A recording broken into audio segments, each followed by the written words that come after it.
Hi, I am Magdi. Welcome to my kitchen. Sometimes you can see me, sometimes you can't because I have to do the close-ups.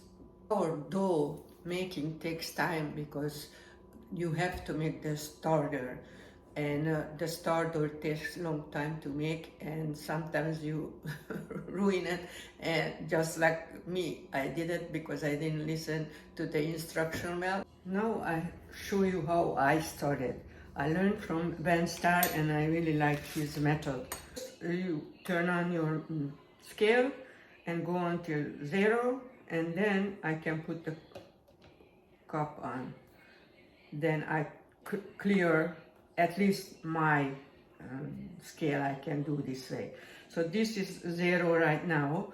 So let's measure the 2 ounce. This is half a cup. Half a cup, perfect. And half a cup of water. This is what you have to mix.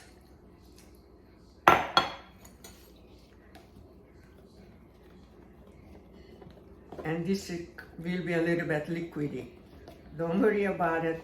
What you have to do, first day you go there and mix it. Hardest part for you, I think, if you don't have time or something, but if you want to make the starter, then you have to do this part right, because otherwise the starter won't turn out good. So take it up, try to take it up from the sides. I start a new one just for you guys to see how this works. Okay, so that's how it looks at first day. Next day we just will mix it for the starter. That's how we have to start.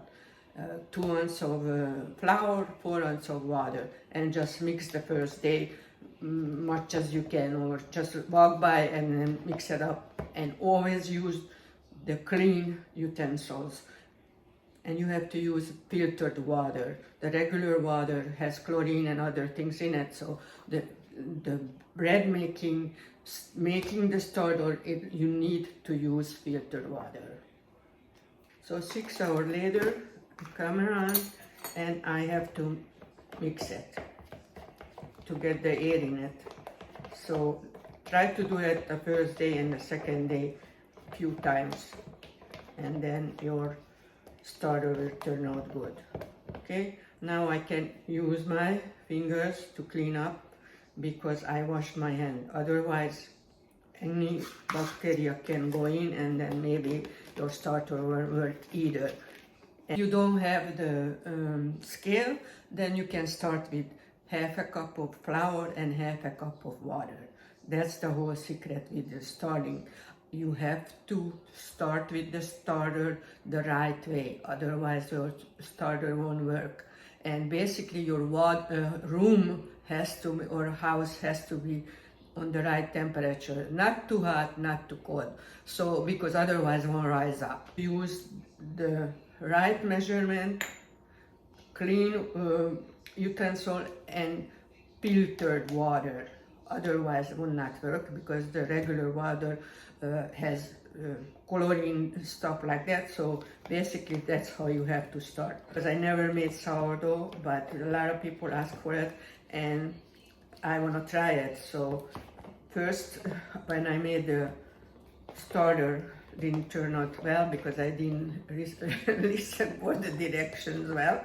So I thought I knew better, or I didn't get the direction right. So basically now I know, and then that's why I can show you. And try to follow me, and I think you will have very good, but you will have a little bit experience at few times before you really get it. So that's the whole thing with the sourdough.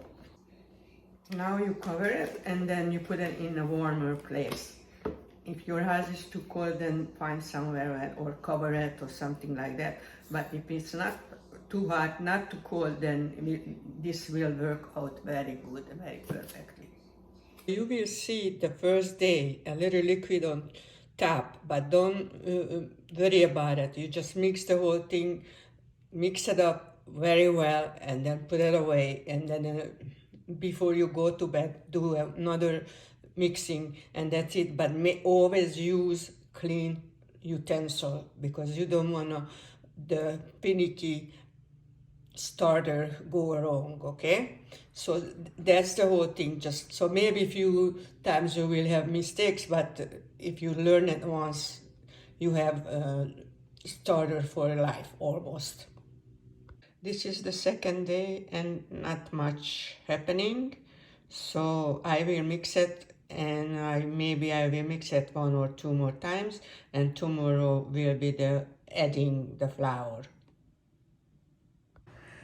So we see the liquid on, and the feeding is today you will add quarter cup of flour. No water, just quarter cup of flour, and you mix it. Mix it well, and you can mix it again today just to get the air in.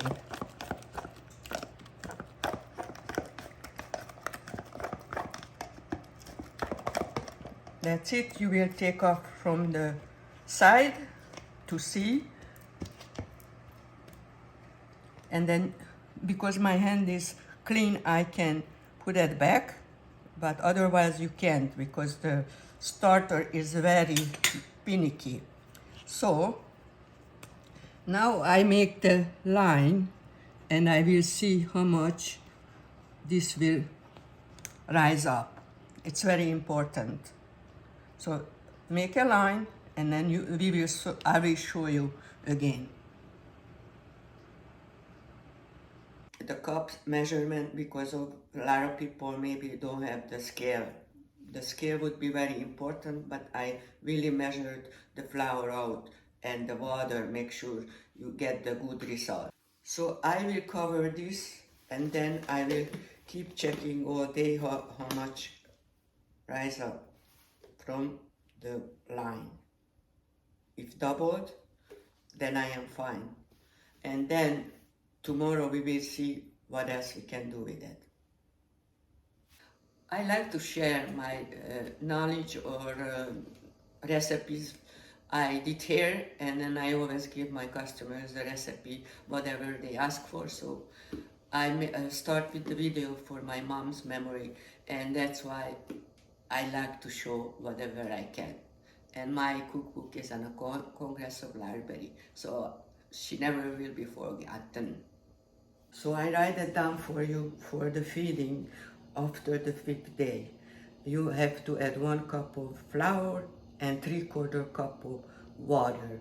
Mix it well and then cover it and put it basically a warmer place and let it double size, and then you can put it in the fridge, but I will show you after doubling. Guys, then you have to be careful and wait like half hour, an hour, and make sure you check this, and then you can put it in the fridge, and then you can feed it later on whenever you need to make bread.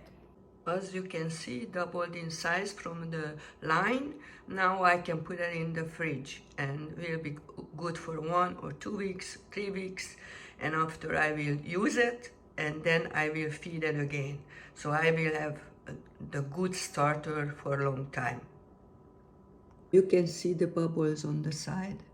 So this will be in the fridge for a few weeks for me, and I can make sourdough bread anytime. For this recipe you need to use like the 5/4 pot, because this works very well. I had before, I show you in the other video, invest in a 5/4 one, and I really love it. I like how this little pot looks.